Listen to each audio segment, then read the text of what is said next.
다른 나라 국민들을 보호를 하기 위해서 개입하는 경우는 매우 드뭅니다. 매우 드물어요. 전쟁을 일으켰을 때, 우리가 북한이 남침을 했을 때는 모르지만은, 이건 자국민을, 어떤 독재 정권이 자국민을 잡아 죽이는 것을 보다 못해가지고 국제사회가 개입을 해가지고 그 나쁘지도 않은 정부를 때려 조지는 거, 이게 처음이에요. 이게 이제 국제법의 적용이 이렇게 되면은 유엔의 역할이 굉장히 중요해집니다. 유엔의 역할이. 그러니까 이제 학살은 이제 주권 침해다. 학살을 하든 말든 굶겨 죽이든 말든 국제사회에서 개입하는 것은 주권 침해에 해당한다. 이런 말이 이제 성립이 안 되게 되지. 굉장히 중요한 선례를 이번에 남겼고, 이게 북한한테 언젠가는 요 논리가 적용되는 날이 올 것입니다. 반드시.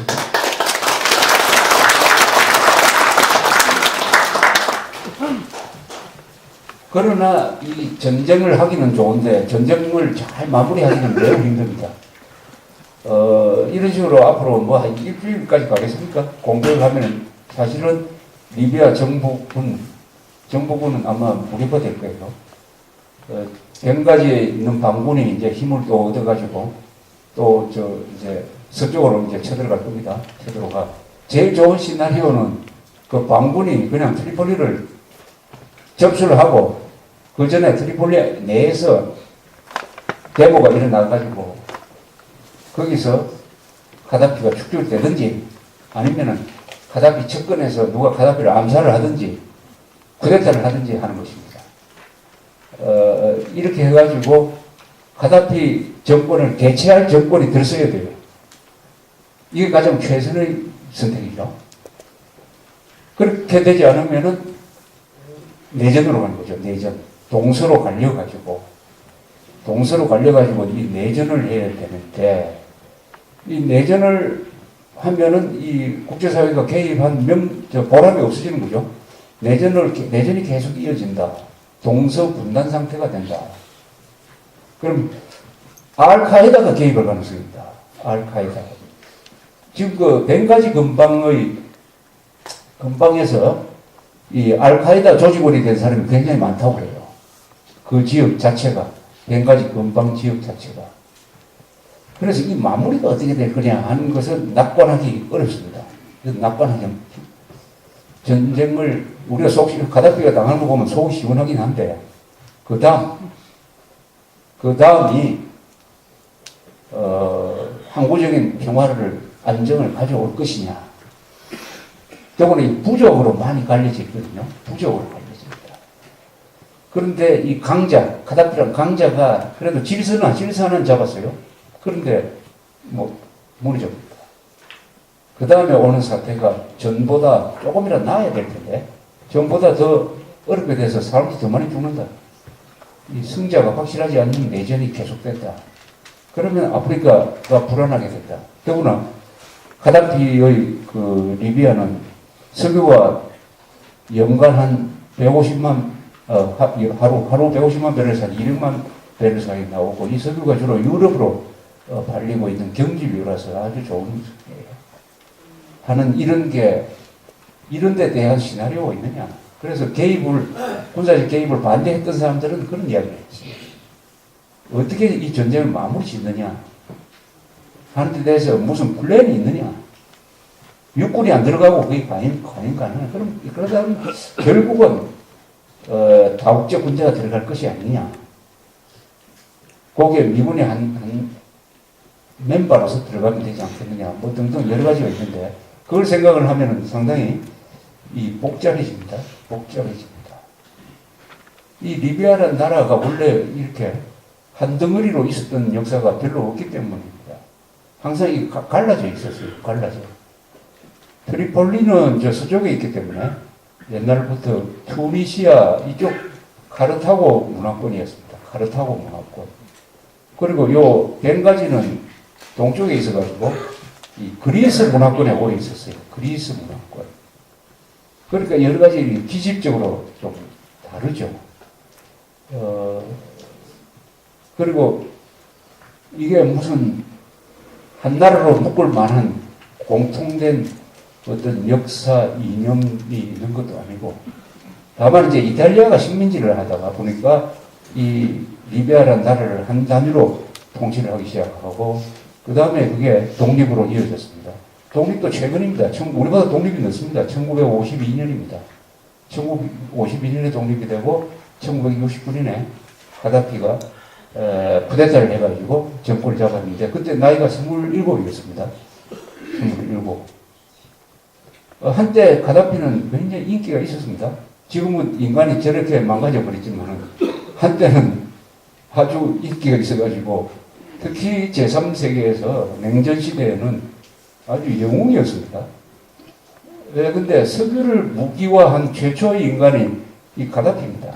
석유를 무기화했다. 그전에는 이 메이저 석유 회사, 그중에서 7대 석유 회사가 있었습니다. 그걸 세븐 시스터즈라고 그랬는데, 갈프, 텍사코, 엑슨, 이런 쉐브론 같은 이런 7대 메이저, 로얄 더치셰, 그중에 6개 회사는 미국이고, 하나가 네덜란드, 영국 합작회사 아닙니까? 로얄 더치셰는 네덜란드, 영국 합작회사인데, 이 7개 회사가 중동의 석유 자원을 지배를 했습니다. 그래서 석유값도 그 사람들이 정했어요. 그런데 왜 석유값을 너가 마음대로 정하느냐? 내가 마음대로 정하겠다고 한 사람이 가다피입니다. 그게 1970년대 초입니다. 그래서 석유값을 올려버렸어요. 그러다가 73년에 오일 쇼크가 나니까 카다피가 하는 걸 딱 배워가지고 산유국들이 오페크를 만들어가지고 석유값을 석 달 사이에 4배로 올렸지 않습니까? 제1차 오일 쇼크죠.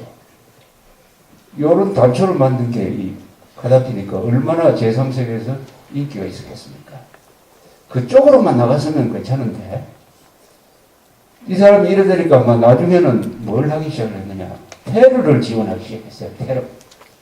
돈이 많으니까. 리비아는 석유 수입이 대단한데, 또, 인구는 적겠다.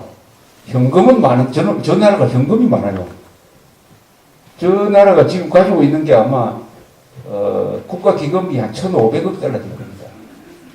인구가 600만 밖에 안 됩니다. 600만 밖에 안 되는 나라가 1,500억 달러 현금을 갖고 있습니다. 현금을. 저 돈이 지금 어디로 갈 거냐? 궁금해요. 그래서 우리가 동아건설이 들어가서 세계 최대의 토목공사라는 대수로 공사를 할 수 있었던 것도 현금이 많고 지불이 잘 되니까 우리가 덕을 많이 본 거예요.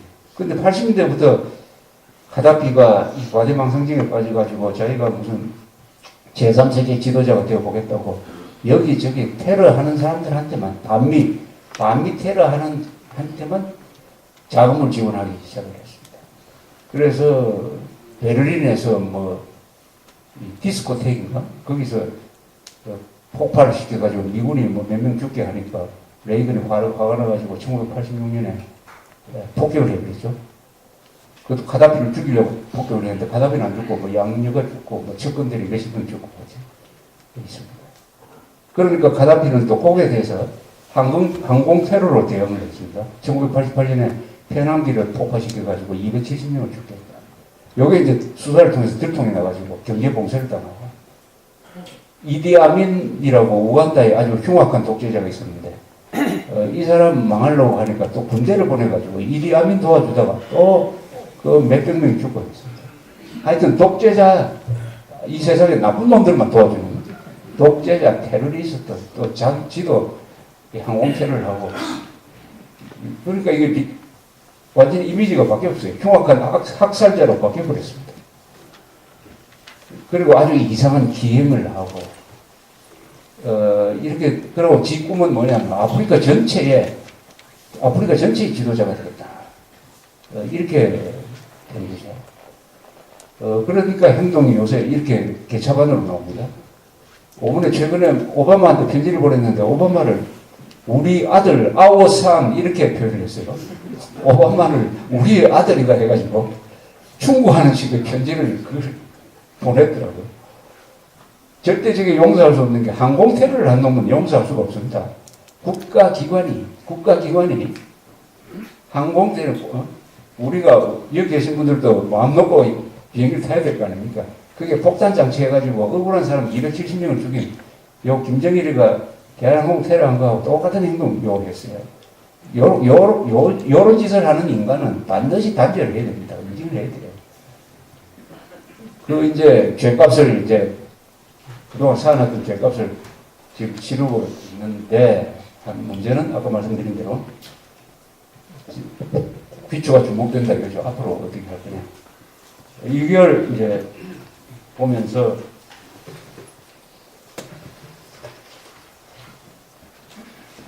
최근에 이제 오는 토요일